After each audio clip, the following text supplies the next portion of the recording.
They are business leaders, experts in economy, society, and culture.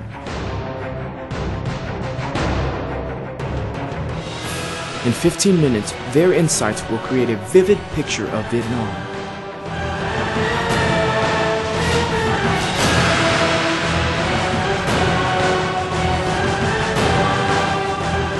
Sharing Vietnam, the country as you see it.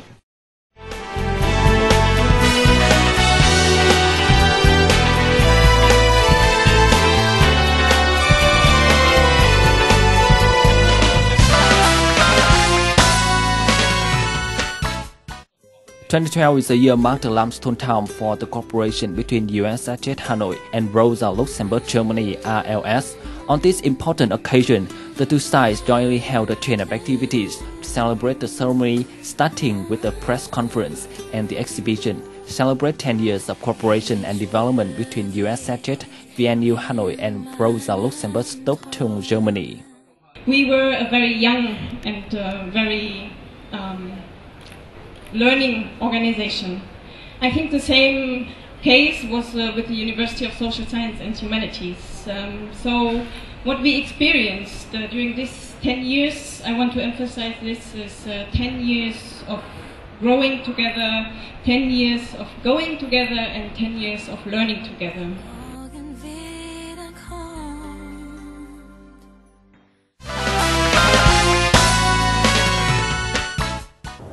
Hello everyone, and you are watching Sharing Vietnam, a 15-minute talk show every day at 8:30 p.m. on our international channel NETVIET VTC 10. For the last 10 years, there was a German institute working in Vietnam in the cooperation with the University of Social Science and Humanities. And today we will have the honor to have the director of this institute to join Sharing Vietnam. Let's say hello to her. Hello, Ms. Director, and thank you so much for taking your time and joining our talk show today. Yes, thank you very much for inviting me. Ms. Director, so how long have you been in Vietnam, and can you share with us about the experience of yours in the country of Vietnam? Yes, I think personally I have a relationship with Vietnam since 12 years. This 12 years ago I came here for the first time, but then I was an intern. I used to work at the Vietnamese German Center at the Bạch Hoa University.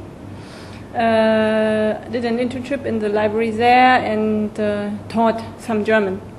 By then this center was very new and young, and I think I was their first intern actually. And this time I met a lot of interesting people, Vietnamese students who all became my friends, and since then I kept coming back to this country. I have to say that I chose also Vietnam as my main topic during my studies. I studied Southeast Asian studies and social sciences, and like having been here studying about Vietnamese history, I found this country very interesting and decided that I want to learn more about its history, but also about its recent development, and especially about the people. And then after graduating from the university, I got a scholarship to work and study in Vietnam for 1 year.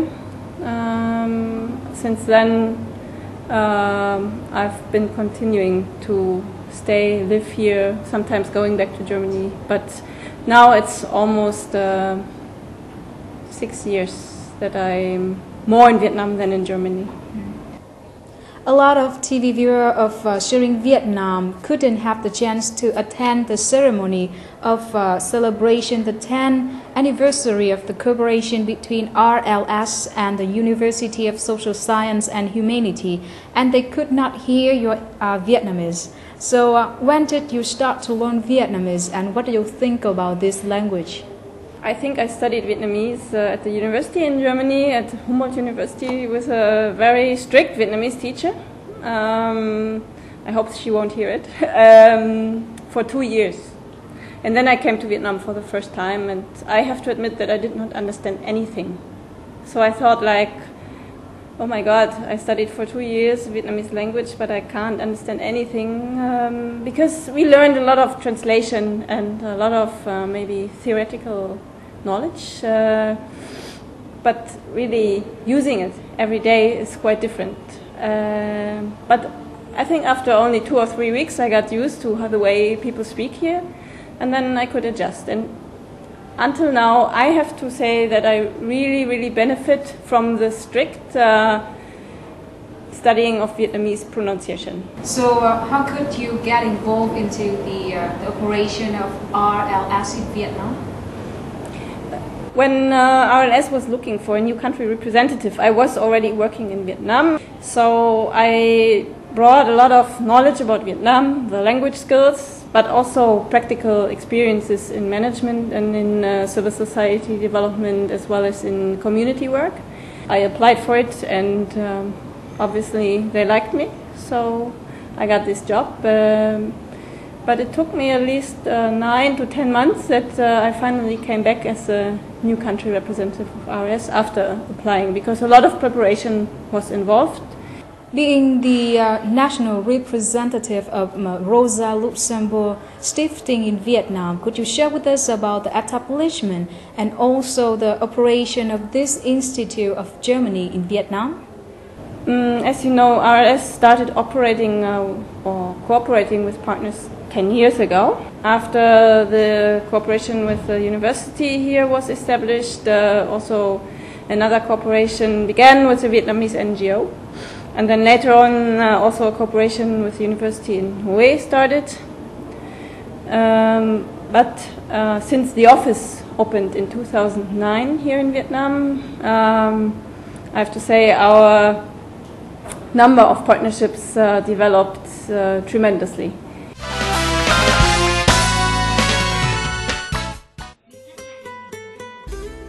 During the past 10 years, USSH and RLS Hanoi office have jointly conducted many projects and researches and held 13 talks and workshops in Germany and Vietnam.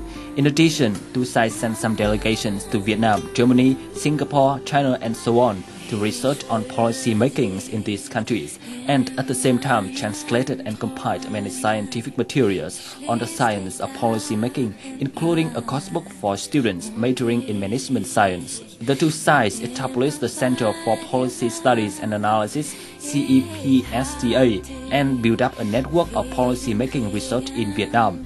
The anniversary was a chance for USSF and IOS Hanoi office to review their cooperation during the past 10 years and discuss the future prospects of cooperation to maintain and promote the relationship between the two sides.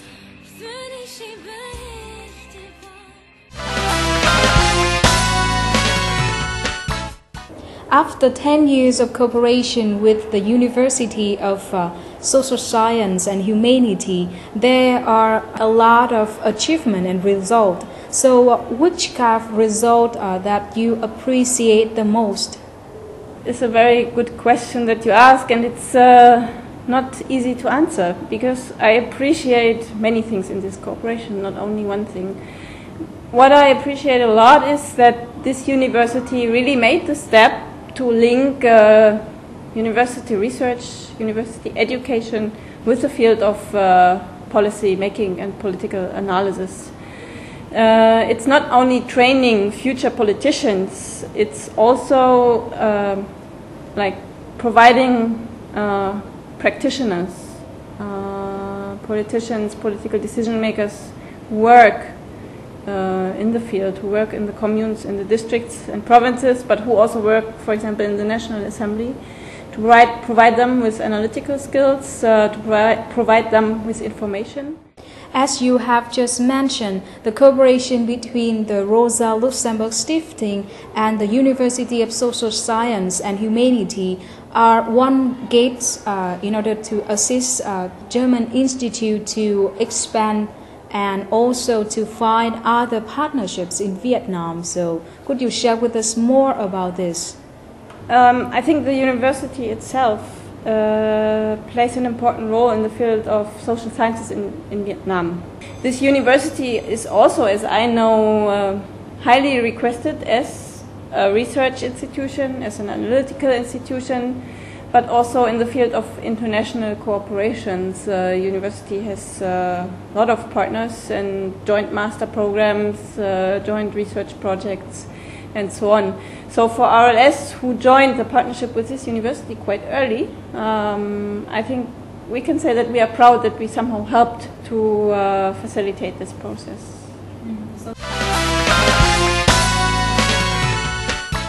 I think that is a very important contribution in the sense that our organization is an educational organization, and we have here found a very important partner also in the academic landscape.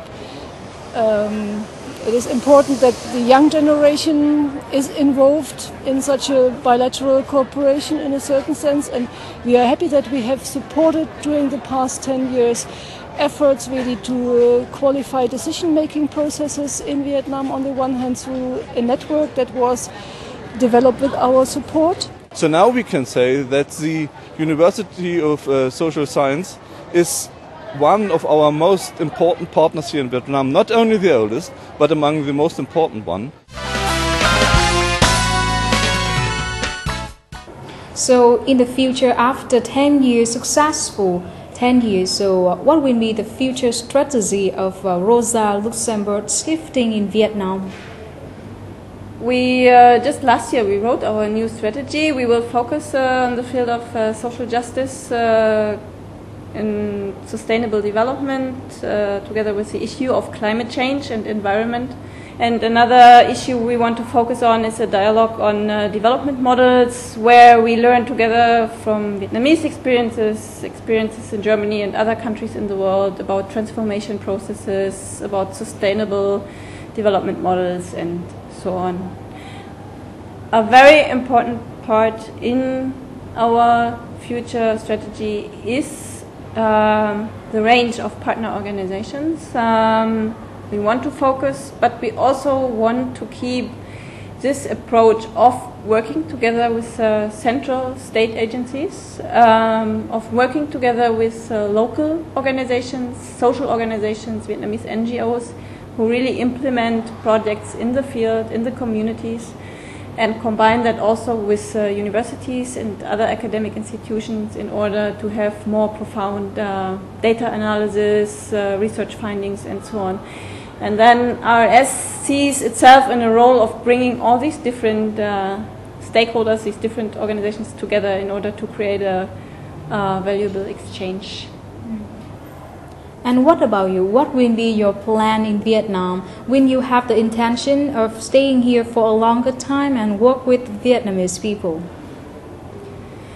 I personally think that I will stay here at least for 3 or 4 more years. This is depending on my term with the foundation here. And after this, I will look back at 8 years being in Vietnam. I greatly appreciate this country, and I think the recent time is very interesting to learn about your country, but also to learn about the issue of transformation, about so many social changes. So that I would actually prefer, after these 8 years, maybe to use my knowledge and move on to another place, but I'm very open. Once again, thank you so much, Ms. Director, for taking your time and joining our talk show today, and we wish RLS greater success in the future. Thank you very much. Thank you so much once again for your watching today with Sharing Vietnam. And if you have any question or recommendation, please don't hesitate to send us an email at sharingvietnam@gmail.com. Thank you so much and see you next time. Xin được cảm ơn bà Nadia Charabi và biên tập viên Minh Ngân với câu chuyện hết sức thú vị vừa rồi. Tiếp theo chương trình, mời quý vị và các bạn cùng gặp lại biên tập viên Khánh Long để cùng đến với câu chuyện hội nhập của ngày hôm nay. Cảm ơn biên tập viên Mai Phương. Thưa quý vị và các bạn, những điển hình khai thác tiềm năng mặt nước bền vững sẽ là nội dung của tiểu mục Việt Nam hội nhập và phát triển bền vững ngày hôm nay. Chúng ta sẽ đến với ngành thủy sản.